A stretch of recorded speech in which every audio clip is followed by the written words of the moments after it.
Let's start the nucleophilic substitution reactions. तो आइए start करते हैं न्यूक्लियोफिलिक सब्स्टिट्यूशन रिएक्शंस के बारे में बात।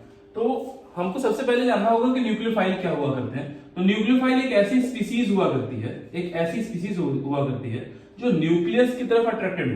ठीक है, कोई भी न्यूक्लियोफाइल की अगर मैं बात करूं, जैसे कि X माइनस है, Br माइनस है, ठीक है, इन जनरल की बात हो रही है, OH माइनस है, क्लियर है, ये सारे जो होते हैं वो नेगेटिव चार्ज अपने ऊपर रखे हुए होते हैं, मतलब ये न्यूक्लियस की तरफ पॉजिटिव चार्ज की तरफ अट्रैक्टेड होते हैं। तो ऐसी स्पीसीज को हम न्यूक्लियोफाइल कहते हैं। क्लियर, ऐसी स्पीसीज को हम क्या कहते हैं? न्यूक्लियोफाइल कहा करते हैं। ये बात समझ में आ गई।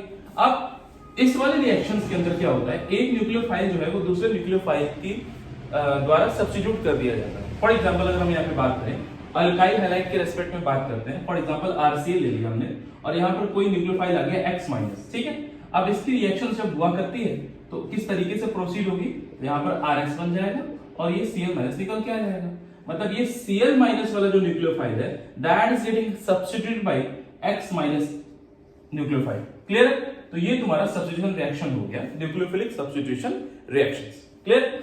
अब देखो एक बात यहां पर है कि इस तरह के रिएक्शंस को हम NSR न्यूक्लियोफिलिक सब्स्टिट्यूशन रिएक्शन कहा करते हैं। अब आइए हम जानते हैं कि यहां पर किस तरह से कैसे कैसे रिएक्शंस जो है वो पॉसिबल होते हैं। जैसे यहां पर अगर हम बात करें यहां पर, तो अब यहां पर देखिए RCl है और यहां पे अगर सामने वाला आ जाए आपका कोई I माइनस आ जाए, ठीक है, और मान लेते हैं यहाँ पे Ri है और सामने वाला कोई Cl माइनस आ जाए, तो बताइए कौन सा रिएक्शन पॉसिबल होगा, कौन सा नहीं होगा। ये डिपेंड करता है इसके लिविंग टेंडेंसी पे, ये डिपेंड करता है इसकी लिविंग टेंडेंसी पे। अगर हम इस वाले रिएक्शंस की बात करूं तो यहां पर क्या हो रहा है, Cl माइनस जो है उसको सब्स्टिट्यूट किया जाएगा I माइनस के द्वारा, ठीक है। तो लिविंग टेंडेंसी जिसकी अच्छी होगी वही ना निकल पाएगा। तो लिविंग टेंडेंसी कैसे निकालते हैं, तो Cl माइनस का एसिड क्या होता है, प्रोटोनिक एसिड क्या हुआ करता है, तो यहाँ पर HCl है, और I माइनस का प्रोटोनिक एसिड क्या होता है, तो HI है। तो हम ये जानते हैं कि अगर हम एसिडिक स्ट्रेंथ की ही बात करते हैं, तो सबसे अच्छा एसिड HI होता है, फिर HCl होता है, फिर HBr होता है। क्लियर? तो जिसका एसिड अच्छा होता है वो एक अच्छा लिविंग ग्रुप होता है, वो उसकी लिविंग टेंडेंसी बहुत ज्यादा होती है।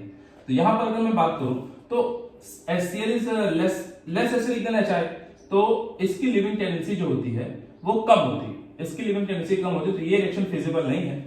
बट यहां पर अगर मैं बात करूं Ri की, तो इसका जो एसिड बनेगा वो HI बनेगा और इसका एसिड बनेगा HCl, and HI is more acidic then HCl, तो इसलिए I माइनस जो है यहां पर लीव कर जाएगा, इसकी लिविंग टेंडेंसी जबरदस्त है, तो यहां पर जो होता है रिएक्शन प्रोसीड करेगा और RCl बन जाएगा और I माइनस इस तरह से निकल जाएगा। तो ध्यान रखने वाली बात है कि हर न्यूक्लियोफाइल का यहां पर हम क्या करेंगे, प्रोटॉनिक एसिड बनाएंगे और जिसका तो मतलब कि एसिडिक स्ट्रेंथ ज्यादा है, तो उसका जो कंजुगेट बेस होगा, जैसे कि HCl, तो HCl का जो कंजुगेट बेस होगा, ठीक है ना, उसका एक अच्छा लिविंग ग्रुप होगा, ठीक है। एसिडिक स्ट्रेंथ ज्यादा है तो उसकी कंजुगेट बेस का या उसकी जो आयनाइन की लिविंग टेंडेंसी जबरदस्त हुआ करती है, आयनाइन की जो लिविंग टेंडेंसी होती है वो जबरदस्त हुआ करती है, और इस तरीके से यहाँ पर I माइनस निकल जाएगा और Cl जाके लग जाएगा। क्लियर? तो for nucleophile to get leave from that group, उसकी एसिड जो होती है, उसकी जो प्रोटॉनिक एसिड होती है वो जबरदस्त होनी चाहिए। क्लियर है? बात समझ आ रही है? यस। तो यहां तक तो चीजें क्लियर है, तो आगे हम बढ़ते हैं। अब हम आगे किस तरीके से बात करेंगे, तो न्यूक्लियोफिलिक सब्स्टिट्यूशन रिएक्शंस के अंदर जो होती है कुछ टाइप्स हुआ करती हैं। SN1 होता है, ठीक है, SN2 होता है, SNI होता है। तो अब हम बात करेंगे यहाँ पर basic concepts of SN1 and SN2, जिसमें आप कंफ्यूज हुआ करते हो। कुछ ऐसे क्वेश्चंस हुआ करते हैं जहां पर कॉम्प्लिकेशंस आया करती हैं, उनको हम कैसे सॉल्व करेंगे, ठीक है। एक ऐसा पड़ाव आ जाता है जहां पर हम चीजें सॉल्व नहीं कर पाते। आइए उस बात को हम यहाँ पर क्लैरिटी करते हैं।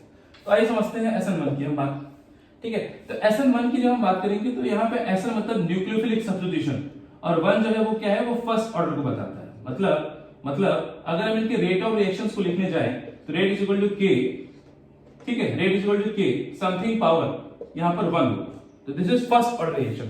अब वो किसके पावर 1 होगा वो हम आगे डिस्कस करते हैं। तो यहाँ पर अगर हम ध्यान से रखें बात को, तो जैसे हम ले लेते हैं यहाँ पर RCl में अगर हम यहाँ पे ले लेंगे OH माइनस, ठीक है, RCl पे हम यहाँ लेंगे OH माइनस, अटैक करवा देंगे। तो यहाँ पर SN1 रिएक्शंस में जब हम बात करेंगे यहाँ पर, तो यहाँ जो बनने वाला प्रोडक्ट होगा वो ROH प्लस CnO निकल जाएगा, ठीक है। और SN1 जो होता है वो ऑपरेट किस पे करता है, टर्शियरी पे करता है, सेकेंडरी पे करता है। और जो मोर स्टेबल कार्बोकेटायन वाले होते हैं स्पीसीज, मोर स्टेबल कार्बोकेटायन की स्पीसीज होगी, वहां पर अटैक होगा, वहां पर SN1 ऑपरेट होगा। क्लियर? तो यहां पर अगर हम ध्यान से देखें तो ये पहली बात तो फर्स्ट ऑर्डर का रिएक्शन है, और रेट ऑफ रिएक्शन पर्टिकुलर एक रिएक्टेंट पे जो होता है वो डिपेंड करता है। तो यहाँ पर रेट जो होता है वो किस पे डिपेंड करेगा, इस अल्काइल हैलाइड पे डिपेंड करेगा, और इसके पावर 1 हो जाएगा, तो किस तरीके। तो यहाँ पर अगर मैं स्टेप्स की ही बात करता हूं तो RCl इस पे एक्सप्रेस अगर गया तो यहाँ पर क्या होता है, सबसे पहले कार्बोकेटायन का फॉर्मेशन हुआ करता है। अब कार्बोकेटायन का फॉर्मेशन होता है तो जो सेकंड स्टेप हुआ करता है उसके अंदर जो होता है वो कोई X माइनस आया। अब चूंकि आयनिक रिएक्शंस हुआ करते हैं तो बहुत ही फास्ट रिएक्शंस हुआ करते हैं, फटाक से RS बन जाएगा। तो पहला स्टेप जिसमें कार्बोकेटायन का फॉर्मेशन हुआ वो जो होता है वो रेट डिटरमाइनिंग स्टेप होता है, वो स्लोवेस्ट स्टेप हुआ करता है। मतलब इस पूरे की पूरी रेट ऑफ रिएक्शंस की अगर मैं बात करूं तो सबसे ज्यादा जो होता है कार्बोकेटायन के फॉर्मेशन वाला स्टेप जो होता है वो रेट बताता है, मतलब वही रेट डिटरमाइनिंग स्टेप हुआ करता है, उसी पे डिपेंड करता है रेट ऑफ रिएक्शंस की बात, उसी पे डिपेंड करता है। क्लियर? तो अगर हम यहाँ पर ध्यान से समझे, अगर हम रिएक्शंस को ध्यान से समझे तो CCS3 HC2H5 और यहाँ पर हमने ले ली Cl। अब यहाँ पे OH माइनस का रिएक्शन कराया तो क्या हुआ, सबसे पहले यहाँ पर देखो 1 सिग्मा 2 सिग्मा 3 सिग्मा 4 सिग्मा। तो 4 सिग्मा होने की वजह से जो होता है ये, ठीक है, स्टेरिक नंबर अगर हम निकालेंगे, स्टेरिक नंबर क्या होता है वो हाइब्रिडाइजेशन निकालने के लिए होता है सिग्मा प्लस लोन पेयर। तो यहाँ पर लोन पेयर तो है नहीं, 4 सिग्मा है, 4 प्लस 0 ये हो जाएगा 4 हो जाएगा। तो क्या हो जाएगा sp3 हाइब्रिडाइज। sp3 हाइब्रिडाइज होता है एक नॉन प्लेनर स्ट्रक्चर रखा करा करता है। मतलब अगर C यहाँ पर है तो यहाँ पे H है, यहाँ पे C2H5 है, यहाँ पे CS3, यहाँ पे Cl। Clear? Non planar structure होता है। मगर जैसे कि Cl माइनस यहाँ पर निकल के आएगा, डाई माइनस और डाई प्लस, अब Cl माइनस यहाँ से निकलेगा तो यहाँ पर क्या होगा, एक कार्बोकेटायन का फॉर्मेशन होगा। अब ये कार्बोकेटायन जो होता है वो इस तरीके से बनता है, C2H5 CS3H और ये प्लस लग गया। अब ये जो होता है यहाँ पर 3 सिग्मा ही है तो ये sp2 हाइब्रिडाइज है, sp2 हाइब्रिडाइज ट्रायगोनल प्लेनर, मतलब प्लेनर एक प्लेन के अंदर ही आ गया। मतलब C सेंटर में है, CS3 C2H5H, मतलब सब प्लेन के अंदर है, और बीच में जो है वो कार्बन प्लस है। अब क्या है, आने वाला जो अटैकर होता है OH माइनस, ये ऊपर से भी अटैक कर सकता है, ये नीचे से भी अटैक कर सकता है, ठीक है, दोनों तरफ इसके लिए जो होता है वो खुला है। तो अब हम क्या करेंगे, अगर वो ऊपर की तरफ से अटैक करता है तो, और बैक साइड से अटैक करता है तो, ठीक है, तो क्या किस तरीके से चीजें होंगी, मतलब OH माइनस यहाँ भी अटैक कर सकता है और यहाँ से भी अटैक कर सकता है। तो अगर सामने से ही अटैक कर दिया तो बनने का प्रोडक्ट जो होता है वो CS3H C2H5। स्टीरियोकेमिस्ट्री में ना घुस के हम डायरेक्ट यहाँ पर बात कर रहे हैं, तो Cl हटा और OH लग गया। और दूसरा तरीका ये है कि ये जो Cl है ये फ्लिप कर जाए, पलट जाए, तो अब जो है वो CCS3, अब यहाँ पे जो है Cl की जगह क्या लग जाएगा OH, और ये C2H5 और H। तो पहले वाले में कॉन्फ़िगरेशन की अगर मैं बात करूं, प्रोडक्ट की और रिएक्टेंट की अगर हम यहाँ पर तुलना करें तो सब कुछ सेम है, बस Cl हट गया और OH लग गया है। तो इस तरह की जो प्रोडक्ट वो क्या होता है, उसकी प्रॉपर्टी क्या होती है, रिटेंशन की प्रॉपर्टी हुआ करती है, ठीक है, रिटेन, मतलब उसकी प्रॉपर्टी रिटेन है, configuration same as it is, बस Cl हटा है और OH लग गया है। दूसरे वाले तरीके में क्या होता है, OH बैक साइड अटैक कर रहा है, या अगर इस तरह से रखें तो OH नीचे से अटैक कर रहा है, तो यहाँ पर क्या होता है, ये फ्लिप कर जाएगा और इस तरह से कॉन्फ़िगरेशन हो जाएगा, ठीक है। तो Cl जो है इस तरह से फ्लिप करेगा और Cl हटा और OH लग गया, तो ये जो होता है इन्वर्ट हो गया, जैसे इन्वर्जन इसको हम कहते हैं।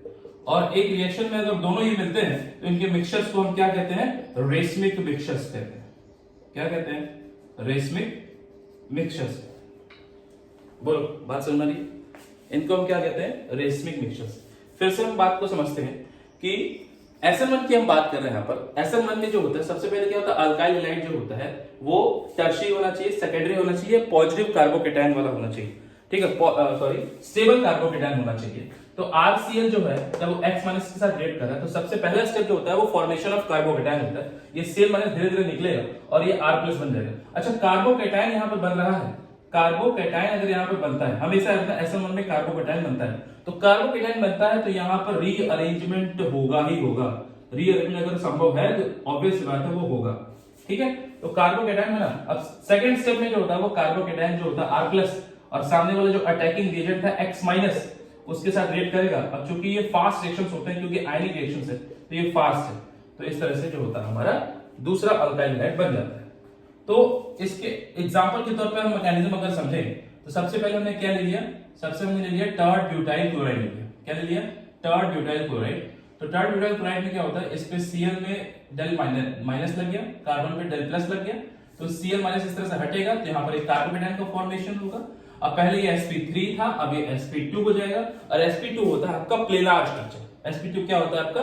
Planar structure. तो प्लेनार हो जाएगा तो OH माइनस जो सामने वाला अटैकिंग रिएजेंट है वो ऊपर से भी अटैक कर सकता है, वो नीचे से भी अटैक कर सकता है, ऐसे समझो प्लेनार है तो सामने से भी अटैक कर सकता है और बैक साइड अटैक भी कर सकता है।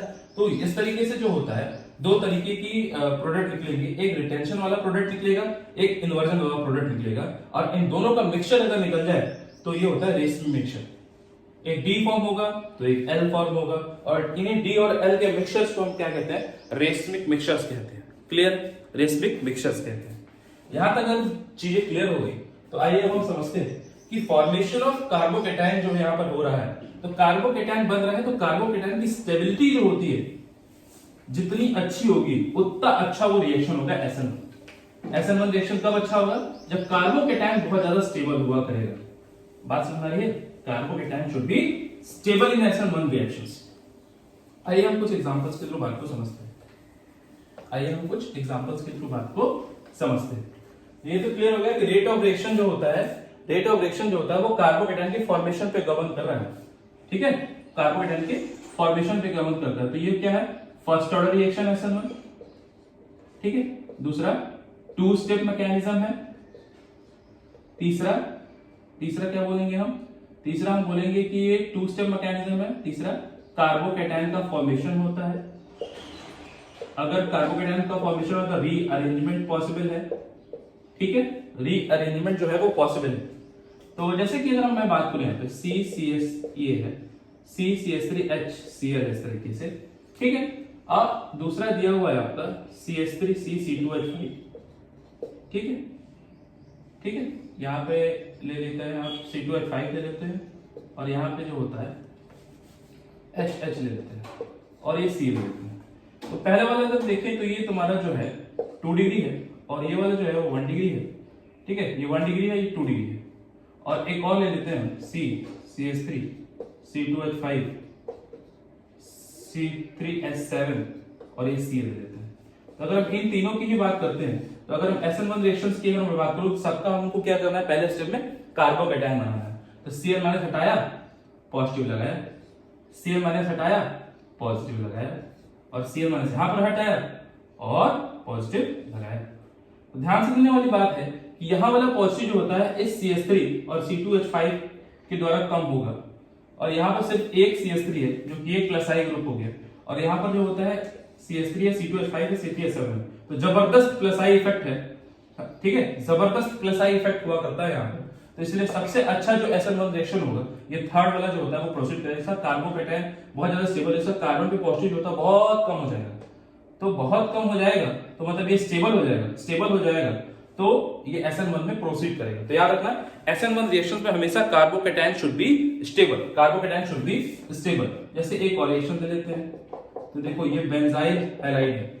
ठीक है, अब इस पे हम अटैक करवा देंगे, अगर हम अटैक करवाते हैं OH माइनस का तो ये X माइनस निकल जाएगा, और ये देखो बेंजाइल केटायन बन जाएगा। अब this positive is in resonance with the pi electrons of benzene ring, तो ये नीचे की तरफ चला जाएगा। ठीक है, रेजोनेंस पढ़े होगा तो जो है रेजोनेंस अगर आप पढ़े यहाँ पर तो ये दिमाग में होनी चाहिए कि this positive should be in resonance with this. ठीक है, तो यहाँ पर क्या होता है? स्टेबल थ्रू रेजोनेंस हो रहा है, स्टेबल बाय रेजोनेंस हो रहा है, तो इसीलिए जो होता है यहाँ पर अटैक फास्ट होगा। SN1 जो होता है वो आगे प्रेफर होगा। तो इस तरीके से जो होता है बेंजीन पे आपका CH2OH लग जाया करता है। क्लियर? आपका CH2OH लग जाया करता है। तो याद रखना हमेशा positive on the carbon should be very very less, that should be stabilize either by resonance, mesomeric, inductive, कोई भी इफेक्ट के द्वारा ये स्टेबल होना चाहिए। बात समझ आ रही है आपको? अच्छा, दूसरी बात बच्चा ये है कि जो SN1 रिएक्शंस होता है वो किस तरीके से सॉल्वेंट्स में अप्लाई होता है। तो ये तो क्लियर है कि अब टर्शरी में होता है, सेकेंडरी में होता है। ठीक है, और जितने भी जो होता है अगर स्टेबल बाय रेजोनेंस हो रहे हैं वहां पर होता है, अगर कार्बोकेटायन स्टेबल बाय रेजोनेंस हो जा रहा है तो ठीक है। तो दूसरी बात यहां पर जो सॉल्वेंट होता है SN1 में that should be what polar protic solvent होना चाहिए। क्या होना चाहिए? Polar protic solvent. Where SN2 में पोलर एप्रोटिक होता है, उसको हम समझाएंगे। तो पोलर प्रोटिक सॉल्वेंट का मतलब क्या होता है? पोलर प्रोटिक सॉल्वेंट का मतलब क्या होता है वो आपको समझने वाली बात ये है कि जैसे कि कोई भी है AB, तो अगर ये इस पर डेल प्लस आ रहा है और डेल माइनस आ रहा है इलेक्ट्रोनेगेटिव डिफरेंस की वजह से, तो ये पोलर हो गया, लेकिन प्रोटिक भी होना चाहिए। जैसे CH3OH है, तो CH3OH में क्या होता है, OH के बीच में इलेक्ट्रोनेगेटिव डिफरेंस हुआ करता है, ठीक है। इसका इलेक्ट्रोनेगेटिव वैल्यू जो होती है वो 3.5 होता है, इसका 2.1 होता है, तो डिफरेंस ज्यादा है। तो डिफरेंस होने की वजह से यहाँ पर डेल माइनस आएगा और डेल प्लस आएगा, और ये H प्लस को दे दिया करता है, H प्लस को दे दिया करता है। तो H प्लस को अगर दे दिया करता है तो ये क्या है? पोलर, पोलर तो है ही, और H प्लस दे रहा है, प्रोटॉन दे रहा है, तो पोलर प्रोटिक सॉल्वेंट हो गया। तो पोलर प्रोटिक सॉल्वेंट अगर है तो मतलब वहां पर SN1 प्रोसीड होगा। और पोलर एप्रोटिक क्या होता है? तो पोलर एप्रोटिक जो होता है बच्चा, पोलर एप्रोटिक मतलब पोलर तो है, जैसे CH3CO हो गया, ये कीटोन हो गया, एसीटोन हो गया। तो यहाँ पे देखो C और O पोलराइज तो हो जाएगा, डेल माइनस और डेल प्लस, लेकिन यहाँ पे H प्लस नहीं मिल पाएगा। तो ये पोलर एप्रोटिक सॉल्वेंट है। ये SN2 में जो होता है SN2 पे ऑपरेट होता है। पोलर एप्रोटिक सॉल्वेंट अगर है तो SN2 होगा, पोलर प्रोटिक सॉल्वेंट है तो SN1 होगा। ये बात आपको दिमाग में रखनी है। तो क्लियर हो गया कि पोलर एप्रोटिक सॉल्वेंट होना चाहिए SN2 के लिए, और पोलर प्रोटिक सॉल्वेंट होना चाहिए SN1 के लिए, SN1 के लिए। ये बात दिमाग में होनी चाहिए, ये बात दिमाग में होनी चाहिए। तो आइए हम समझते हैं कि SN1 रिएक्शंस तो समझ में आ रही है बात। तो SN2 रिएक्शंस की अगर हम बात करें यहाँ पर, तो वही ये जो 2 है ये क्या है? सेकेंड ऑर्डर है। मतलब यहाँ पे जो रेट ऑफ रिएक्शन होगा that is depending on the concentration of to reactants, ठीक है। एक तो होता है आपका सबस्ट्रेट, एक होता है आपका अटैकिंग रिएजेंट। फॉर एग्जांपल अगर हम यहाँ पे बात करें तो RCl पे ही अगर हम OH डाल रहे हैं, RCl पर अगर हम OH डाल रहे हैं, तो यहाँ पर कार्बोकेटायन का फॉर्मेशन तो नहीं हुआ करता है, कार्बोकेटायन यहाँ पर नहीं बनता है जैसे कि SN1 में बन रहा था। तो कार्बोकेटायन यहाँ पर नहीं बन रहा है, तो हो क्या रहा है सर? तो हो ये रहा है कि यहाँ पर जो Cl माइनस है वो कुछ इस तरीके से डेल माइनस और डेल प्लस आएगा, ठीक है। यहाँ पर इलेक्ट्रोनेगेटिव डिफरेंस के कारण यहाँ पर डेल माइनस और डेल प्लस आएगा। जैसे ये पॉजिटिव साइड बढ़ता चला जाएगा इसकी वजह से, तो ये OH जो होता है वो जाकर इस पे अटैक कर लेगा, पीछे से आकर अटैक कर लेगा, बैक साइड अटैक होगा। तो यहाँ पर ये बॉन्ड हल्का हल्का टूट भी रहा है और ये नया बॉन्ड बनता है। तो यहाँ पे बॉन्ड ब्रेकिंग और बॉन्ड मेकिंग साइमल्टेनियस होता है, एक साथ होता है दोनों, ठीक है।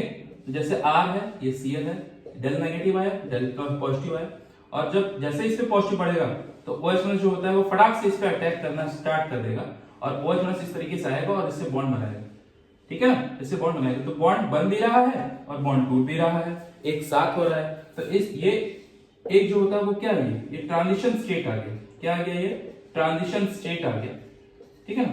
तो सबसे पहले ये जो होता है इस तरह से पोलराइज हुआ, एक ट्रांजिशन स्टेट आया, और नया जो प्रोडक्ट बन रहा है वो आपका क्या बन जाएगा? अब आपका क्या बन जाएगा? ROH हो जाएगा और ये Cl माइनस निकल के आ जाएगा।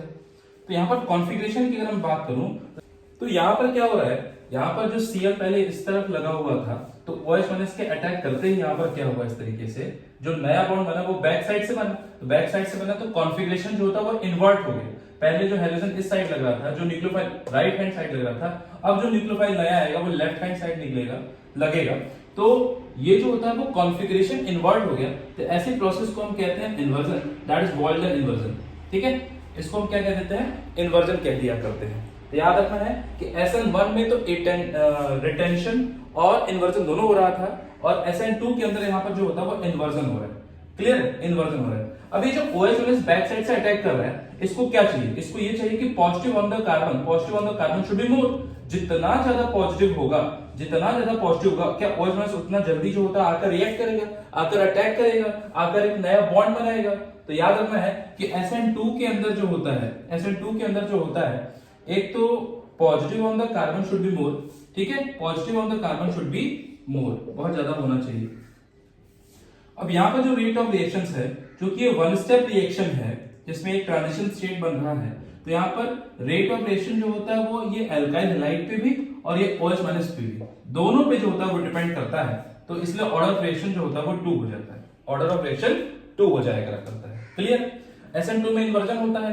SN2 कहां पे होता है? पोलर एप्रोटिक सॉल्वेंट में होता है, जैसे कि एसीटोन हो गया, ठीक है, जैसे कि एसीटोन हो गया, और भी होते हैं जैसे DMSO होता है और DMF होता है, ये सब अजीब अजीब से जो नाम हुआ करते हैं ये SN2 में होते हैं, ये एप्रोटिक सॉल्वेंट हुआ करते हैं, लेकिन पोलराइज होता है, ऐसे सॉल्वेंट्स में हुआ करता है। एक एग्जांपल लेते हैं, जैसे C है, CH3 है, C2H5 है कि नहीं?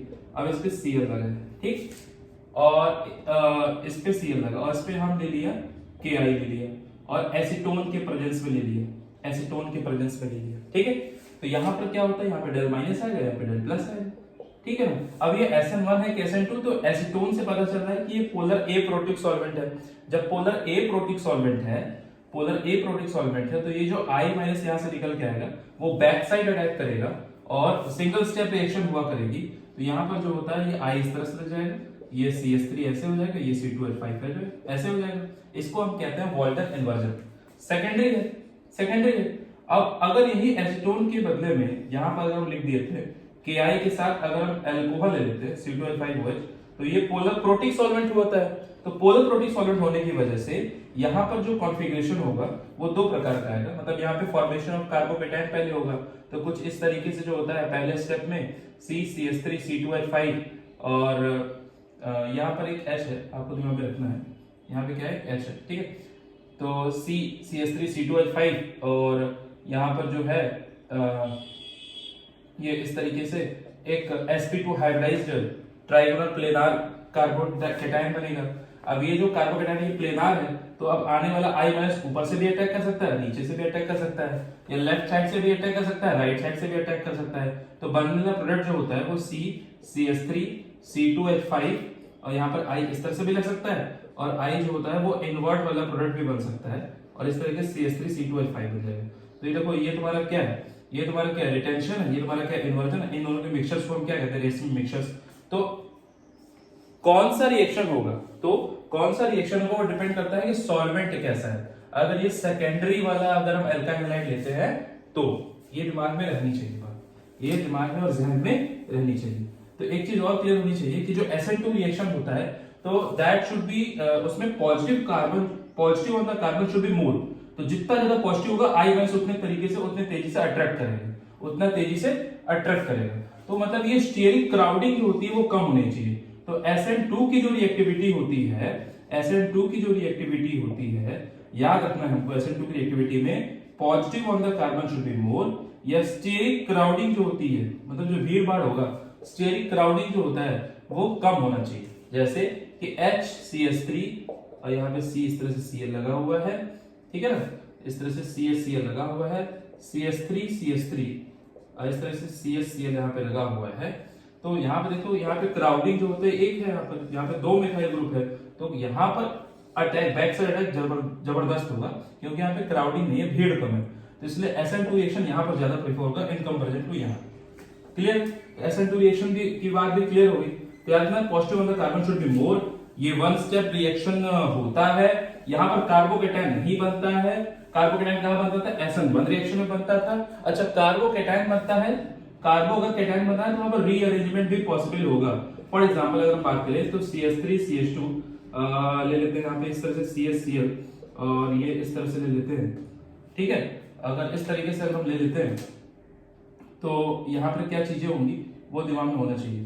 तो अगर यहाँ पर हम Ki का रिएक्शन करा देते हैं, यहाँ पर सॉरी KOH का रिएक्शन करा देते हैं, तो यहाँ पे बनने का प्रोडक्ट क्या होगा? यहाँ पर कोई अगर X माइनस अगर आ जाता है तो यहाँ पर क्या होगा? रिएक्शन किस तरह से प्रोसीड होगा? ये भाई सब निकलेंगे ऐसे, ठीक है, ये ऐसे निकलेंगे। तो यहाँ पर क्या होगा? पॉजिटिव बनेगा। यहाँ पर जो पॉजिटिव बनेगा तो यहाँ पे जो H प्लस है, यहाँ पे जो H माइनस है, सॉरी, ये हाइड्राइड शिफ्टिंग होती है, तो H माइनस यहाँ पर आ जाएगा और यहाँ पर कार्बोकेटायन जो होता है रीअरेंज होके कुछ इस तरीके से CH3 CH प्लस और CH3 और CH3 इस तरह से निकल के आ जाएगा। ये कार्बोकेटायन का फॉर्मेशन होगा। तो जो 1 डिग्री का कार्बोकेटायन था अब वो 2 डिग्री का कार्बोकेटायन हो गया, तो ये ज्यादा स्टेबल हो गया। सॉरी, यहाँ पर अगर मैं बात करूँ ये 1 डिग्री का था, अब यहाँ पे जो हो गया 3 डिग्री का कार्बोकेटायन हो गया, तो ये ज्यादा स्टेबल हो गया, तो अब X माइनस यहाँ पर जाकर लग जाएगा, मतलब carbocation should be stable and अगर रीअरेंजमेंट पॉसिबल है तो वहां पर रीअरेंजमेंट होगा ही होगा। क्लियर है? इसको कहते हैं हम रीअरेंजमेंट का रिएक्शन।